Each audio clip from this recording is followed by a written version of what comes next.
Buenos días, gracias por vuestra asistencia. Como sabéis por catálogo, hoy vamos a centrar el tema en la presencia de la autoría española contemporánea en los espacios, en los teatros públicos y privados. Y con ese objetivo habíamos planteado, antes de que se estableciera como lema a propuesta de Alberto Fernández Torres, el que hay que destruir Cartago, esa frase recurrente a la que debemos llegar pidiendo a quien competa una mayor claridad o una mayor difusión de los datos del teatro para que podamos operar y reflexionar en función a datos ciertos. Nosotros hicimos un intento con la ayuda de Faiteida y de la red para recopilar información de los teatros y ver qué presencia de autores españoles vivos había en esos espacios. Ganó la abstención. O sea, de varios miles de entidades consultadas, apenas una treintena, veintena, muchos muy significativos. Está el Teatro de la Abadía, el GAU de Barcelona, el Romea, el Horta, la Universidad de Cantabria, el Llure, el Principal de Zaragoza, el Alfil, el Mercado, el Raval, el Regina, el Villarroel, la Sant Pol, el García Lorca, el Quijano, el Begú, el Circo de Albacete, el Cervantes de Málaga, Tantarantana, La Perla, Coral, Goya, Versus Teatro, el Auditorio de Torrente, Teatro Baracaldo y Red de Castilla-La Mancha. La Red de Castilla-La Mancha quizás sea la información más completa. Lamento haberos cansado con la lectura de una lista, pero me parece que era de justicia, siendo tan pocos los que habían contestado, porque todos los demás no contestaron, todos los demás fueron consultados igualmente. Y claro, los datos que de aquí se extraen no son significativos en absoluto, sino reveladores de que han contestado aquellos que tenían una presencia de autores españoles importantísima. Es decir, todos los que superaban el 50%, todos los que han contestado superan el 50%. Y cuando estos corresponden a teatros de Cataluña, pues llegan al 90%. O sea, hay que decir una presencia. ¿Por qué? Eso, supongo, en el transcurso de la mesa va a salir esa información a la luz y hablaremos de ello. Pero donde más presencia de autores españoles vivos es en Cataluña y ellos son los que más han contestado la encuesta. Vamos a seguir recabando datos con más tiempo y cuando tengamos una respuesta suficiente extraeremos conclusiones, porque hay mucho en función de lo que se nos conteste. Lo mismo que esta, que ya salta evidente, del pequeño o gran formato, bueno, de las características que hacen que los autores españoles estén presentes o no en las programaciones.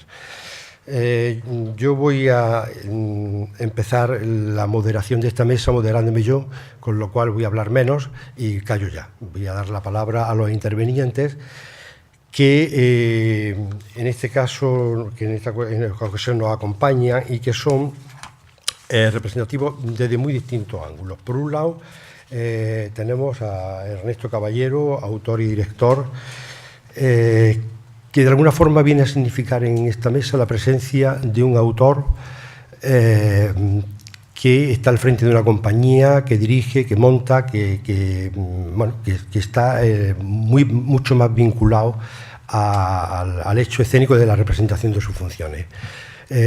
Por otra parte, Miguel Murillo no es que no esté implicado en el hecho escénico, es decir, que es más autor de gabinete en la medida que sus funciones generalmente suelen pasar a otras compañías que le montan, pero tiene la peculiaridad de que es uno de los pocos autores que dirige un teatro. Es decir, no está ajeno al hecho escénico hasta el extremo de que lleva la dirección de una programación de un teatro y vive las contradicciones de ser autor y ver cómo se programan en función de qué o de qué no a los autores vivos en los teatros que en esta ocasión él programa o otros pueden programar y que él conoce por experiencia y por conocimiento de otros compañeros. Xavier Marcé no es un autor, que yo sepa, no es un autor, pero sí es una persona muy vinculada a la representación de nuestras obras, de las obras de autores españoles vivos y de las políticas que él tuvo la oportunidad de ejercer o de crear o de instigar en su momento depende mucho lo bueno que está ocurriendo o que ha ocurrido en Cataluña durante estos años. Y por último, Eduardo Bautista, que sí es un autor, aunque no dramático, lo cual siempre, si es dramático, no, siempre está por ver, aunque no dramático, y que siente la autoría desde su vertiente musical, pero que ejerce una de las funciones más importantes para la supervivencia de la autoría, que es la gestión de derechos. O sea, hay que decir que estar al frente del Consejo de Dirección de la SGAE le da, aparte de que trabaja por nosotros y trabaja muy eficazmente, según creo, o según opino, en esta gestión, tiene una visión mucho más informada que todos nosotros, y espero que nos aporte esa información de lo que está ocurriendo en números y está ocurriendo en la realidad de la autoría española contemporánea en estos momentos. Entonces, sin más, cedo la palabra a Ernesto Caballero, que inicia la exposición. Buenos días. Voy a leer 3-4 folios donde intento poner en claro algunas ideas con respecto al tema que nos ocupa. Queridos amigos, dirijo una compañía, Teatro El Cruce, que apuesta decididamente por la dramaturgia española contemporánea. Autores como Juan Mayorga, Ignacio del Moral, Alfonso Plou, Paloma Pedrero, Alonso de Santos, Dulce Chacón, Alfonso Zurro, Carmen Rico Godoy, José Ramón Fernández, además del propio Caballero, firman los textos que he tenido ocasión de dirigir. Actualmente preparo un espectáculo que incluye 3 obras de algunos de ellos. Me ha llevado a esta querencia por un teatro del aquí y ahora la necesidad que antes de nada tengo como espectador de escuchar y ver historias, personajes, temáticas del mundo que nos ha tocado en suerte. Un teatro que dialogue de forma directa, sin intermediaciones de lejanos parámetros culturales, con su propia sociedad. Un teatro que da cuenta en forma y contenido del imaginario de nuestro tiempo. A esta inclinación se añade mi convicción y esfuerzo por mantener viva la llama de una dramaturgia nacional, pues considero que el escenario de un teatro es una de las mejores plataformas desde donde exhibir y difundir la lengua. Y es que una labor cultural no solo ha de circunscribirse a la necesaria conservación del patrimonio del pasado, sino que debe completarse con la expresión viva de los creadores del momento. A veces se nos olvida que Lope, Molière, Ibsen, Chekhov, Miller fueron en su día autores vivos llevados a las tablas por empresarios y programadores de su momento. Si hoy se han encaramado al pedestal de los clásicos, se debe a que supieron dar cuenta de los conflictos de sus propios contextos sociales y culturales, trascendiéndolos en historias que nos atañen a todos de forma general. Pero no olvidemos que la base de su obra no fue otra que este aquí y ahora de un teatro que fue posible porque se confrontó con un público. Y es que el teatro, que no tiene ocasión de materializarse en su momento sobre las tablas de un escenario, rara vez es rescatado por la historia. Valle Inclán, nuestro Van Gogh de la escena, tal vez sea una de las pocas y brillantes excepciones a este respecto. En todo caso, uno no escribe para ser exhumado post-mortem. Si echamos un vistazo a los éxitos teatrales de los últimos 20 o 30 años, desde Bajarse al Moro hasta el método Gronholm, pasando por Ay Carmela, La Taberna Fantástica, Hombres, Hombres, La Tortuga de Darwin, nos encontramos con obras de autores españoles vivos. Y sin embargo, el autor español se encuentra en cierto modo atrapado entre diversos fuegos que tienen en común la desconfianza. Por una parte, los criterios culturalistas que conceden preeminencia a lo clásico frente a lo contemporáneo. Lorca, Valle o Lope de Vega aseguran una legitimación cultural de mayor calado que las obras contemporáneas, por más que las tramas y los personajes de estas últimas responden más a la demanda del público. No se entienda un rechazo a los clásicos, muy por el contrario. Planteo que se trata de trazar una continuidad, evitando los saltos al vacío y las, invenciones del Mediterráneo, el mimetismo provinciano o las butades efectistas de fácil reclamo mediático. Flores de un día, pero sin ningún sentido en el sedimento cultural. Otro frente que tenemos abierto es el de los teatros institucionales, que no terminan de asumir de forma decidida la exhibición y el desarrollo de la dramaturgia contemporánea. El gran repertorio universal parece ser un filón suficiente por el que muestran predilección los directores de escena, que suelen ostentar la dirección de los teatros oficiales.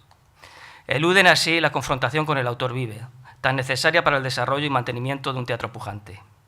Solo algunos autores pasan la criba erigiéndose en autores de confianza o de la casa, y aun en estos casos, por lo general, se les confina a espacios secundarios de pequeño aforo que obligan a puestas en escena forzosamente reducida, como si este fuera el destino natural de estas obras. Nuevamente, pues, la desconfianza. A esta circunstancia hay que añadir las trabas de algunos programadores del circuito territorial donde los teatros privados apenas existen. Este gestor cultural es quien, con mayor o menor acierto, condiciona el tipo de teatro que los ciudadanos van a recibir. Por un lado, nos encontramos con los que reclaman exclusivamente espectáculos de relumbrón que aseguren una afluencia masiva de espectadores, basando esta capacidad de reclamo en el tirón de las cabezas de cartel, en muchos casos actores y actrices sin otro bagaje que el de sus apariciones televisivas. Por otro lado, están los que optan por un modelo más selecto, que prefieren propuestas más sofisticadas y que también muestran escasa inclinación por el autor nacional, quizá porque lo encuentran demasiado cercano y reconocible. En estos casos se da la paradoja de que la vocación de hacer un teatro accesible y buscando la respuesta del público se termina volviendo en contra de las compañías que montan autores vivos, porque se considera en exceso comercial, es decir, más propio de otros circuitos, sin tener en cuenta que en gran parte del territorio ese ámbito ha desaparecido, fagocitado por el teatro público o nunca existió. Finalmente, nos encontramos con el empresario comercial propiamente dicho, para quien un autor español vivo es, salvo excepciones, una señal de peligro.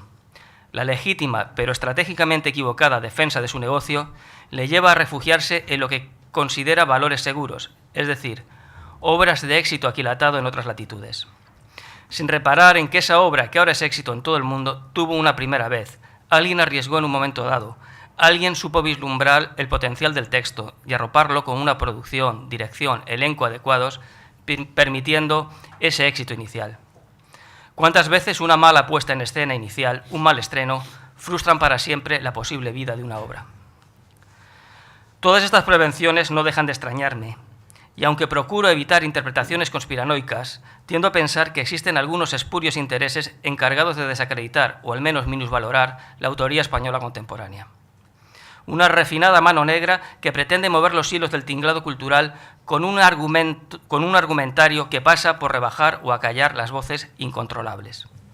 Para ello se recurre a menospreciar como localista o sainetero cualquier intento de escritura que alude directamente a nuestra realidad.